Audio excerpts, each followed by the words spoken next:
Olá, mais uma vez aqui estamos com o nosso programa Alinhando os Ponteiros.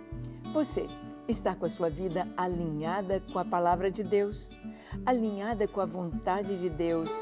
É muito lindo podermos perceber que toda a Escritura está alinhada entre si com Deus. Sim, exatamente. Vemos o Antigo Testamento alinhado com o Novo Testamento. Vemos a história de Cristo desde o livro dos começos, desde o Gênesis. Podemos ver este alinhamento e podemos ver a história da salvação em todo o Antigo Testamento, trazendo em Cristo Jesus o cumprimento de todas as profecias. É o que nós vamos ver no programa de hoje. A história da salvação no livro de Gênesis, no livro dos começos. Quando começa o ser humano, quando começa a terra, começa o universo, as línguas, a família, o primeiro casamento. Sim, nós vamos ver ali a história da salvação para o homem em Gênesis, culminando em Cristo. Para ver isso, deixe o seu coração aberto. Deus vai falar com você. O Espírito Santo vai te revelar. O programa Alinhando os Ponteiros já começou.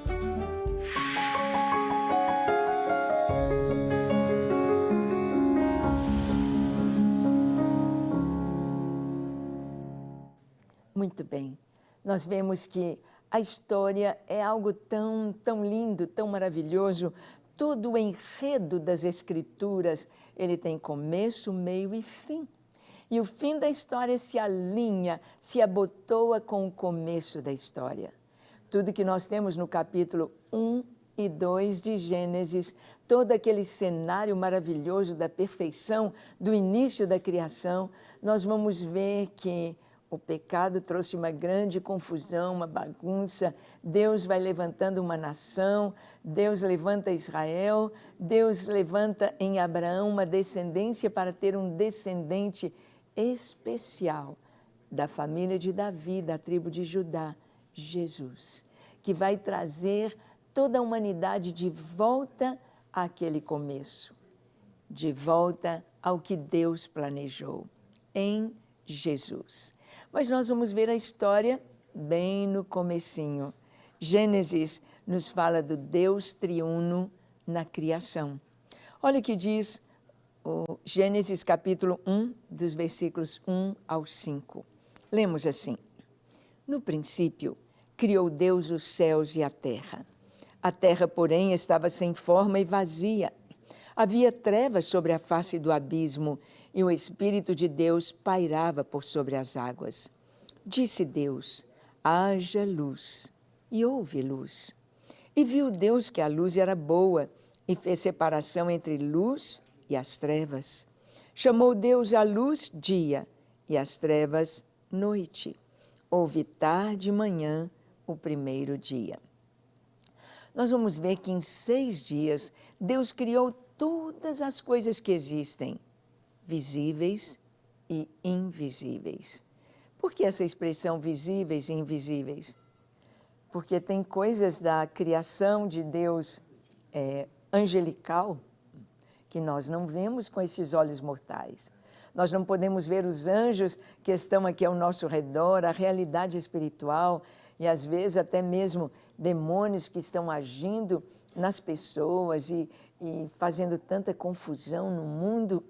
Nossos olhos físicos não podem ver, mas também nós não podemos ver esse microcosmos, esse mundo que enxergamos com microscópio, assim como o macrocosmos, esse mundo tão grande que nós não conseguimos enxergar a não ser com os telescópios gigantescos. Mas tudo foi feito por Deus. Em 6 dias, no primeiro dia, Ele criou a luz. Essa matéria maravilhosa para formar todas as coisas existentes. Deus criou a luz.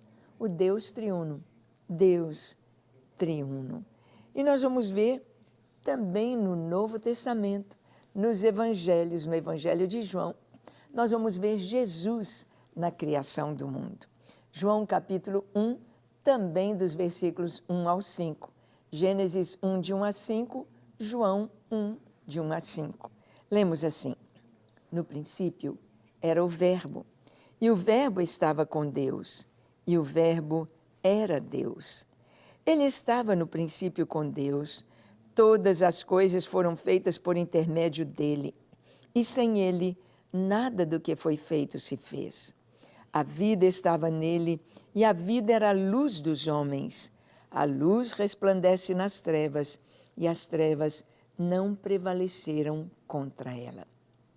Bem, você pode ver aqui alguma relação do Gênesis com o Evangelho?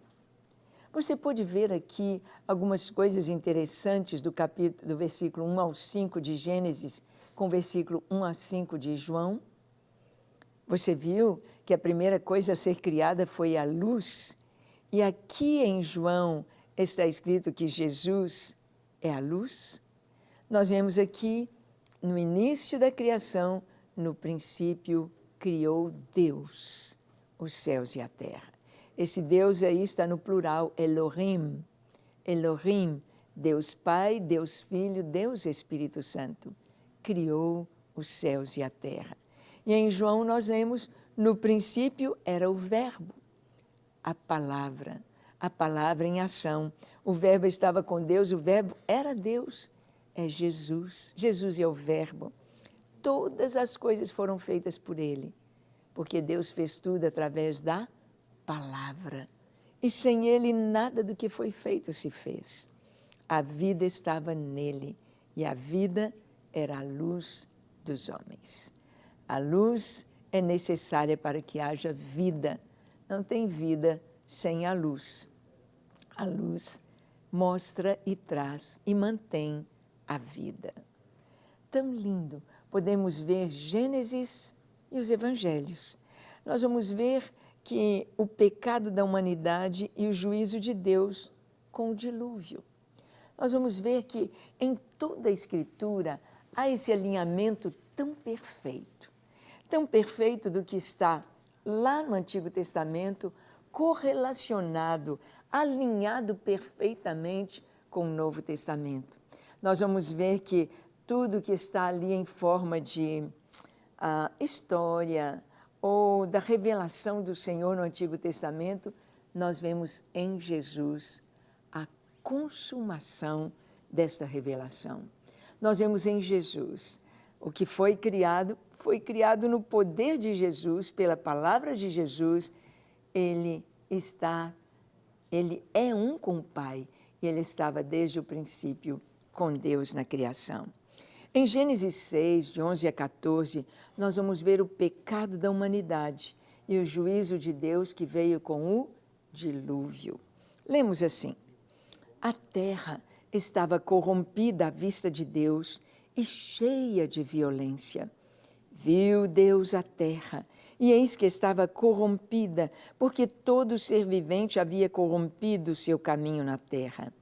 Então disse Deus a Noé: resolvi dar cabo de toda a carne, porque a terra está cheia da violência dos homens. Eis que os farei perecer juntamente com a terra. Faze uma arca de tábuas de cipreste. Nela farás compartimentos e a calafetarás com betume, por dentro e por fora. Bem, aqui em Gênesis, seguindo a história, vimos que Deus criou o homem perfeito. O pecado entrou na história do homem, quando o homem desobedeceu, comendo do fruto que Deus disse: não coma. No dia que você comer dessa árvore, você vai morrer. A morte entrará em sua vida. Você vai morrer. O homem desobedeceu, ele e sua mulher.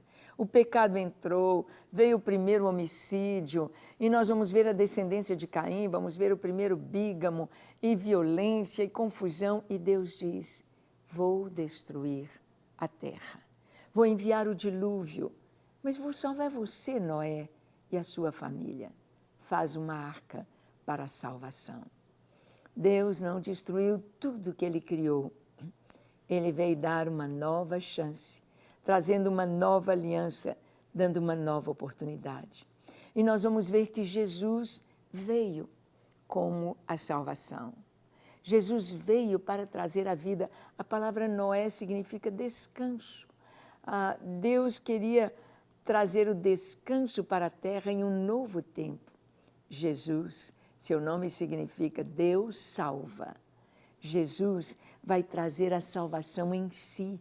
Ele mesmo representa esta arca, ele representa esta salvação, porque o juízo de Deus vem sobre a terra. E Jesus fala dos dias de Noé e da sua vinda.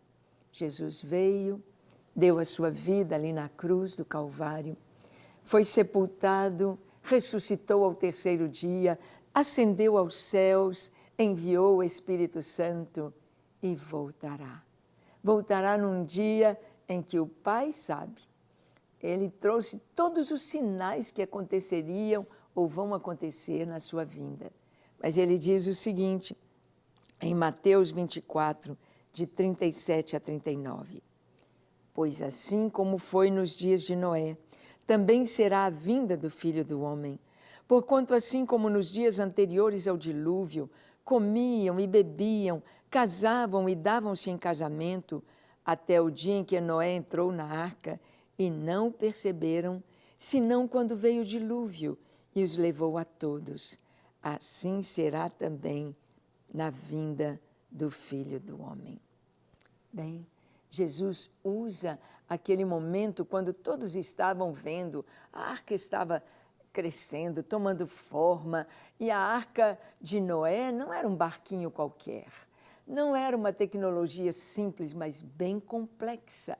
Era um grande barco de dimensões de transatlântico, mas um barco feito não para navegar, mas para flutuar. E nós vamos ver toda a sabedoria de Deus entregue a Noé para, com a tecnologia daquela época, fazer aquela arca para a salvação da sua família e dos animais. E Jesus veio trazer essa salvação de modo absolutamente maravilhoso, maravilhoso. Ele veio trazer o perdão, a salvação, a nova vida, mas todo o pecado do mundo haverá de ser julgado. E Jesus diz que como foi nos dias de Noé, as pessoas não estavam preocupadas, casando, dando em casamento, é festa, a vida continua. E Noé entrou na arca, Deus fechou a porta e veio o dilúvio. Aí já não tinha mais tempo. Assim será na vinda de Jesus. Será também no abrir e fechar de olhos. O Senhor virá e o juízo virá. Mas Gênesis nos fala da promessa de um Salvador. O pecado entrou na humanidade, mas Deus prometeu um Salvador. Em Gênesis capítulo 3, versículo 15, nós lemos assim: Porém, inimizade entre ti e a mulher, entre a tua descendência e o seu descendente.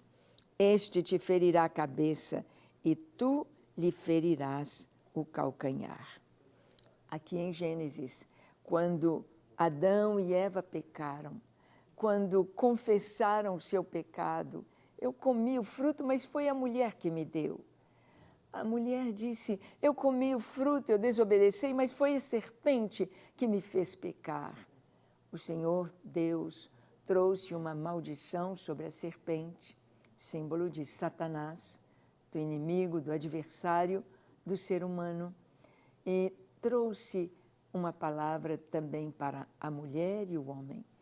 E ao trazer essa palavra de maldição para a serpente, o Senhor disse, porém inimizade entre ti e a mulher. Há uma inimizade entre a serpente e a mulher. Há uma inimizade entre Satanás, entre o inimigo de nossas almas e a igreja, se pusermos a mulher simbolizando a igreja ou a humanidade. Há uma inimizade. O inimigo, ele não quer o nosso bem. O inimigo não é amigo, ele quer o mal, ele quer a destruição. Tantas pessoas fazendo pactos com Satanás, fazendo pactos com o diabo, pactos de sangue, sabendo que estão perdidos, sabendo que estão condenados. entrando por este caminho tão terrível. Se você entrou por este caminho, é tempo de sair. Deus pode te trazer salvação e libertação. O inimigo, tudo que ele faz, parte de inimizade, parte de uma raiva que ele tem e um desejo de destruir tudo que Deus ama, tudo que Deus quer, tudo que Deus fez com tanto amor. Sim, o inimigo. E o Senhor disse, porém inimizade entre ti e a mulher, entre a tua descendência e a sua descendência. Este te ferirá a cabeça e tu lhe ferirás o calcanhar. Ou seja, a serpente, o inimigo, haveria de atingir a semente da mulher, o filho da mulher. Sim, o filho do homem, ou seja, Jesus, o Cristo, não viria ao mundo de um casamento normal, de um relacionamento normal, homem e mulher. Ele não seria um filho da humanidade. Ele teria de ser filho de Deus, colocado no útero materno, colocado no útero da mulher de uma virgem, como ele diz, a virgem conceberá e dará à luz um filho, o Filho de Deus, colocado ali no ventre de Maria, aquela jovenzinha descendente da tribo de Judá, casada ou desposada, ou prometida, ou noiva, porque não tinha ainda consumado o casamento com José. Sim, ali estava o Salvador da humanidade. E o anjo diz para José, e disse para Maria também, o nome do menino será Jesus, ou Yeshua, porque ele salvará o seu povo dos pecados deles. Jesus significa Salvador. Na verdade, o inimigo feriu o calcanhar do Senhor. Na verdade, o inimigo veio com a sua picada mortífera. Na verdade, o Filho de Deus experimentou a morte. Experimentou a morte. A morte que nós vamos ver personificada e lançada no inferno junto com o Satanás, os seus demônios, o anticristo, a besta. Nós vamos ver a morte ali personificada. Este ferirá o seu calcanhar. Jesus foi atingido. O inimigo pensou que venceu. Eu venci o Filho de Deus, ele morreu. Mas Jesus desce ao túmulo, ele desce ao reino dos mortos e ele diz, Satanás, dá-me as chaves.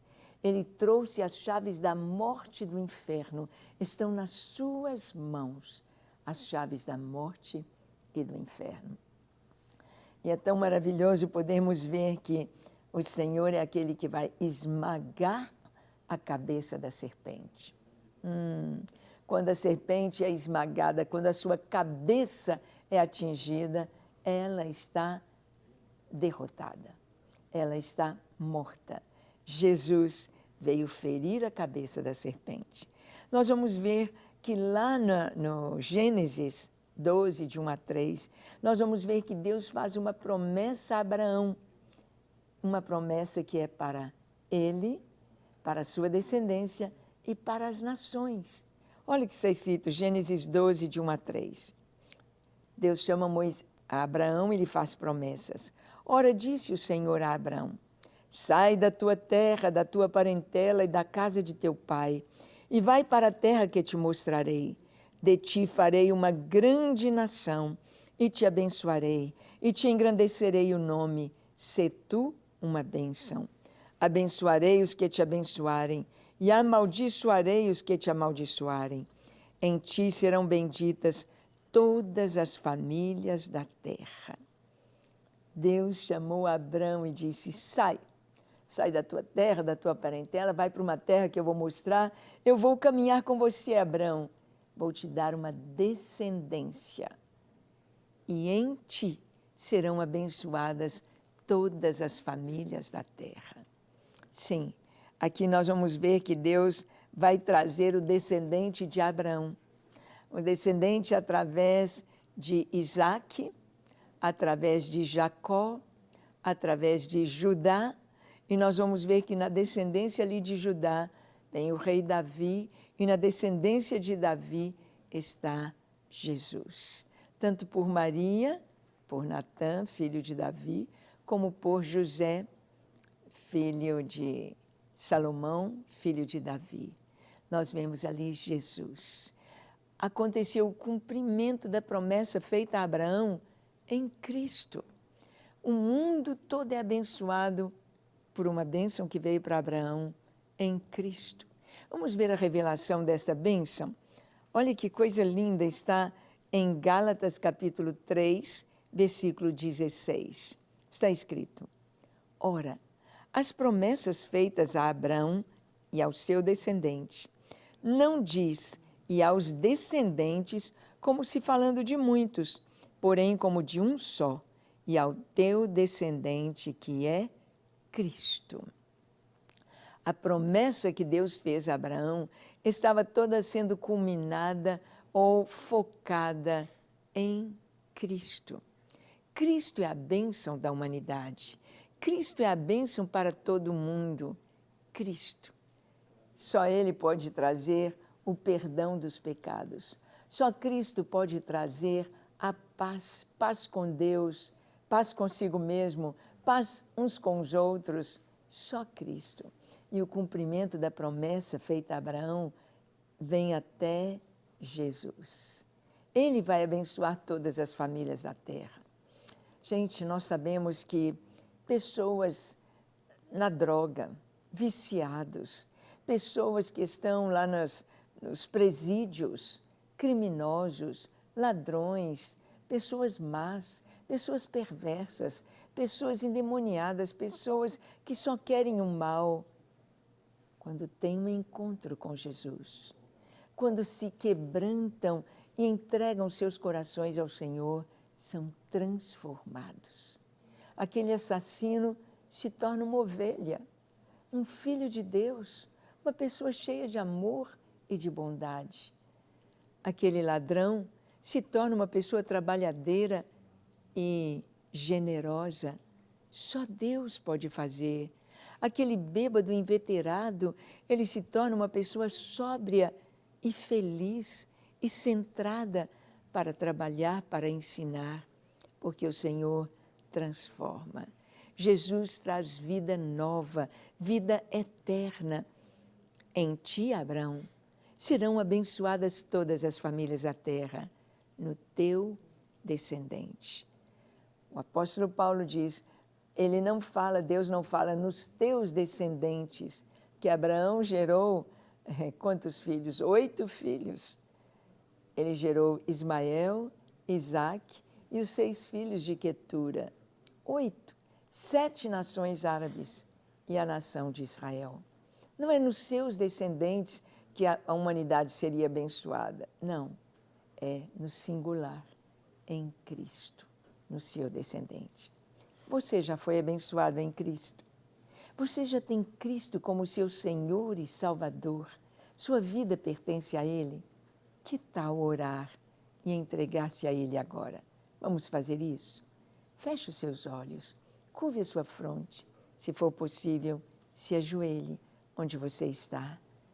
E ore comigo, dizendo assim: Senhor, eis-me aqui em Tua presença. Eu abro para Ti o meu coração. Contempla-me, lava-me, limpa-me, Senhor. Perdoa-me, dá-me um coração puro e reto na Tua presença. Livra-me de tudo aquilo que eu sou, pois eu quero ter a Tua graça habitando em mim. Quero ter o Teu perdão, o Teu amor, a Tua paz. Eu quero ter a Tua salvação a me envolver.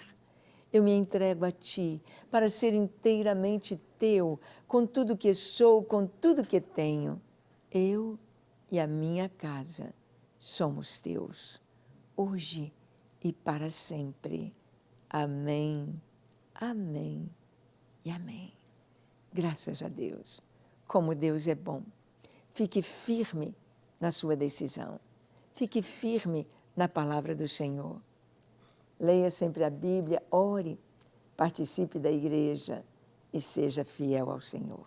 Que Deus te abençoe ricamente e até o nosso próximo encontro, quando aqui estaremos compartilhando com você a Palavra de Deus. Até lá!